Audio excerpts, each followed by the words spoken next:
guys, and welcome to another video where it's just me by myself, and this time I broke out the fancy camera and I'm gonna do editing and stuff. I think that I'm gonna do one video a week where it's me sitting at my webcam just talking, and one video a week where I actually like film and edit, just because it will save me time and a little bit of stress to do it live, so to speak. If that's not your jam, I'm sorry, don't watch the live ones. You can watch these and have somebody do a TLDR for you.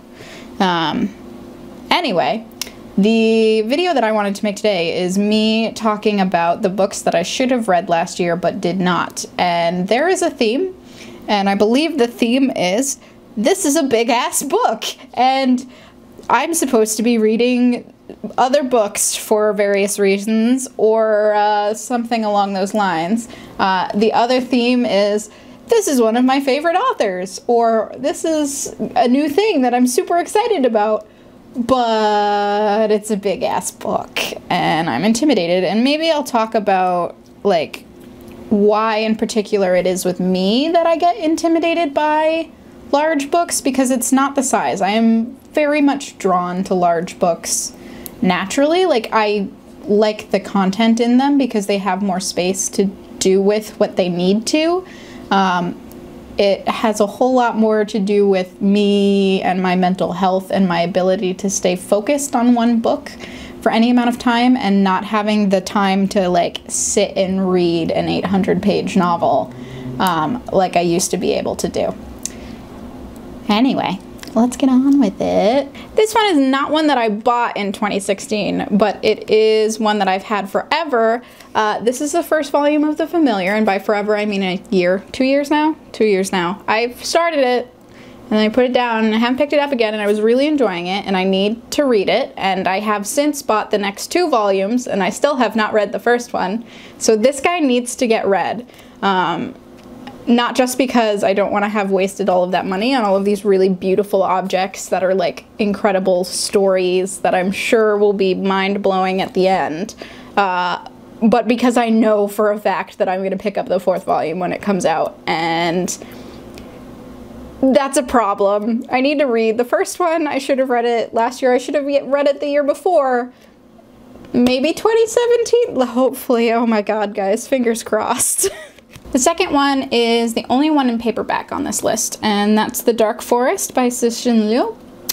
This is the second book in the trilogy that The Three-Body Problem was the first book for, and while it is paperback, I got it as soon as it came out in paperback, mostly because I had the first book in paperback and I want my trilogy to match.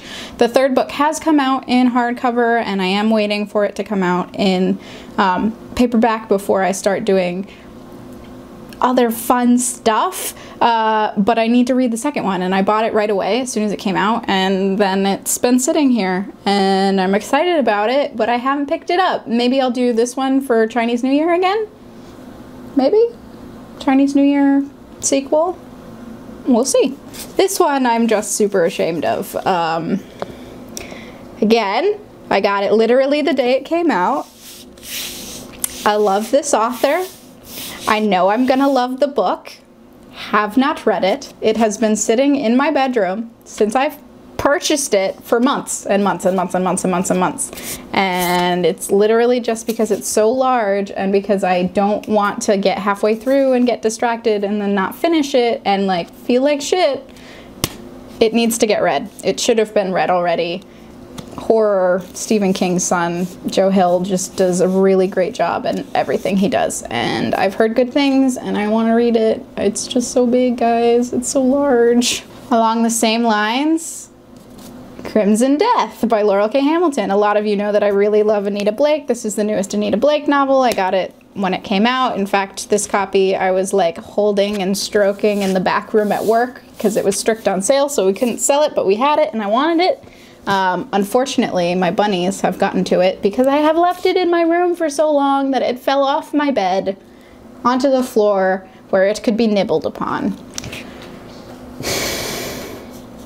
This one I think it's possible for me to sit and read in one sitting. I just have to allow myself to do that, and I haven't taken perhaps the mental health day that I needed to just sit and read an Anita Blake book and just have fun and be happy. And vampires, and they go to Ireland. It's just gonna be good, guys. I know it's gonna be good, but it's just so big. They're all so big. This last one I don't want to say the least ashamed of, but I have had it for the least amount of time. It's Here I Am by Jonathan Safran Foer, also another of my favorite authors. I bought this book in preparation to go and see him and get it signed, and then I ended up having to work that day, so I couldn't go and get it signed. But that doesn't mean that I shouldn't still read it. Foer is really good at creating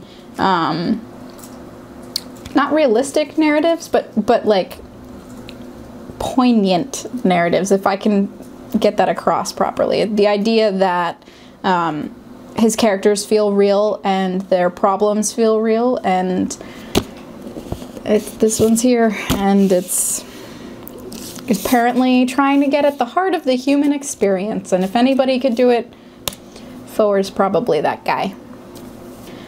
Those were the 5 books that I really should have read last year and that I really should read right now and get on that and do the thing. Will it happen? Who knows? Who knows, really?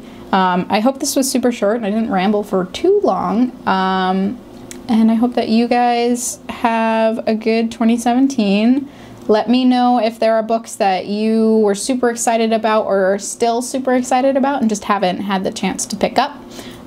Or like me, are a bit intimidated by the size or feel like you can't do the book justice in a way. You don't want to leave it hanging. Yeah, so let me know. Discuss. If you've read any of these, tell me which one I should start with and why. If you haven't read them, tell me which one you think I should start with and why. Just alone based on like the cover or maybe like the Goodreads description. That's all. Like, that could be fun. That's a fun experiment. Let's see how that goes. I will talk to you guys soon.